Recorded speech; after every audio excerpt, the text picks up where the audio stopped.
Baik, di sini bahan yang kita gunakan saat proses fermentasi itu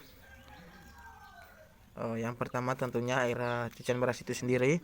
Yang kedua di sini saya menggunakan gula. Kenapa saya menggunakan gula? Sebentar saya akan jelaskan. Baik, ketika air cucian beras itu disimpan begitu saja, tidak melalui proses fermentasi, maka besar kemungkinan air cucian beras itu akan basi. Kenapa air cucian beras itu bisa basi?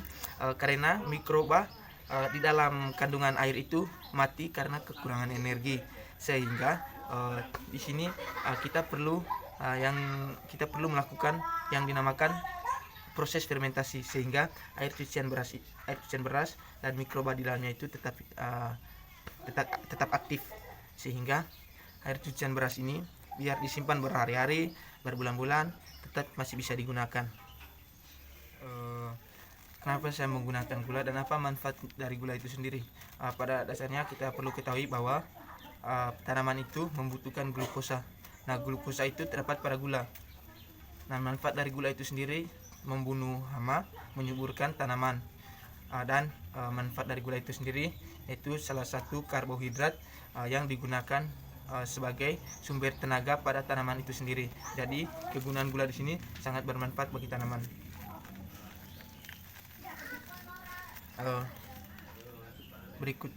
Langkah berikutnya kita masuk ke proses fermentasi. Nah, untuk proses fermentasi itu sangat mudah dilakukan. Kita tinggal tambahkan gula ke dalam air cucian beras yang sudah kita siapkan. Untuk takarannya sendiri cukup 2 sendok saja. Kalau lebih juga tidak apa-apa, karena lebih baik lebih bagus juga apabila glukosa yang terdapat pada air cucian beras ini lebih banyak.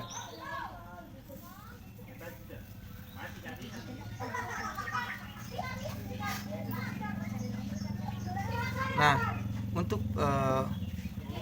proses fermentasi itu sendiri dilakukan secara anaerob. Anaerob itu artinya apa? Artinya tidak ada udara atau oksigen yang masuk ke dalam botol. Sehingga di sini saya menggunakan botol aqua. Karena apa? Karena yang pertama mudah didapatkan. Yang kedua tutupannya ini sangat baik, sehingga tidak ada udara atau oksigen yang masuk, karena tutupan dari botol aqua ini sangat rapat atau sangat bagus.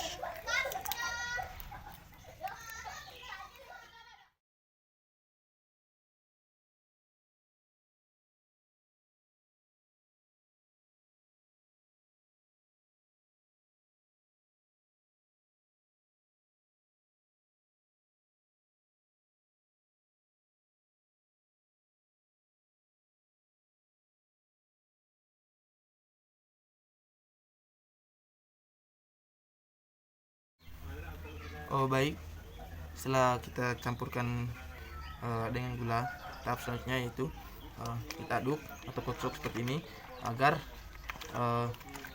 gulanya itu merata. Baik, setelah kita melakukan proses fermentasi air cucian beras, setelah itu air cucian beras ini disimpan selama 24 jam. Setelah disimpan, jangan lupa untuk selalu dicek air cucian berasnya yang sudah difermentasi. Biasanya akan mengeluarkan gas dari dalam botol. Itu artinya bahwa proses fermentasi kita itu berjalan dengan baik. Baik, salam dan bahagia.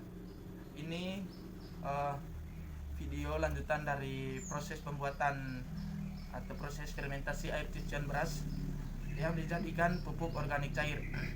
Nah, di video di hari kedua ini kita ingin mengetahui apakah setelah dilakukan proses fermentasi, apakah dia akan menghasilkan gas dari dalam botol ini.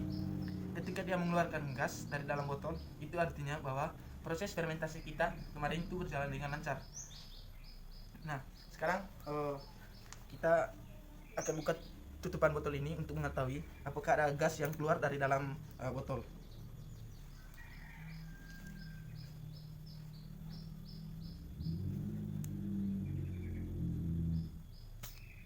Nah, ada gas yang keluar ya dari dalam botol. Berarti ini fermentasinya berjalan dengan baik.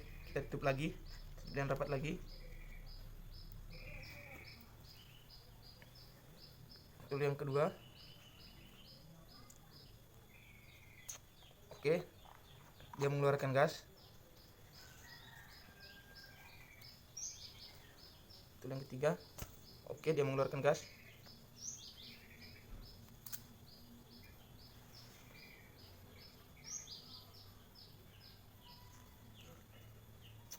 Oke, dia mengeluarkan gas.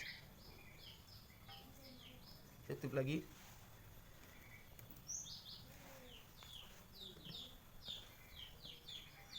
Nah, karena dia mengeluarkan gas, itu artinya proses fermentasi kita kemarin itu berjalan dengan baik.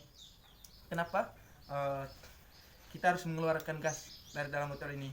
Nah, apabila kita tidak mengeluarkan gas, itu bisa mengakibatkan sesuatu yang fatal. Bisa saja ketika kita tidak mengeluarkan gas dari dalam botol ini, botolnya itu akan meledak. Karena apa? Karena di dalamnya terdapat gas, kandungan gas, sehingga perlu kita mengontrol setiap sehari, 1 hari sekali, untuk mengeluarkan gas dari dalam botol ini. Baik, sekian dulu video pembuatan atau proses fermentasi air cucian beras dari saya. Apabila ada salah kata atau masih banyak kekurangan dalam video ini, saya minta maaf. Untuk kita semua, jangan lupa selalu jaga kesehatan, jangan lupa selalu taat pada protokol kesehatan, tetap pakai masker, menjaga jarak, dan mencuci tangan. Semoga kita semua selalu diberikan kesehatan. Sekian dan terima kasih. Salam.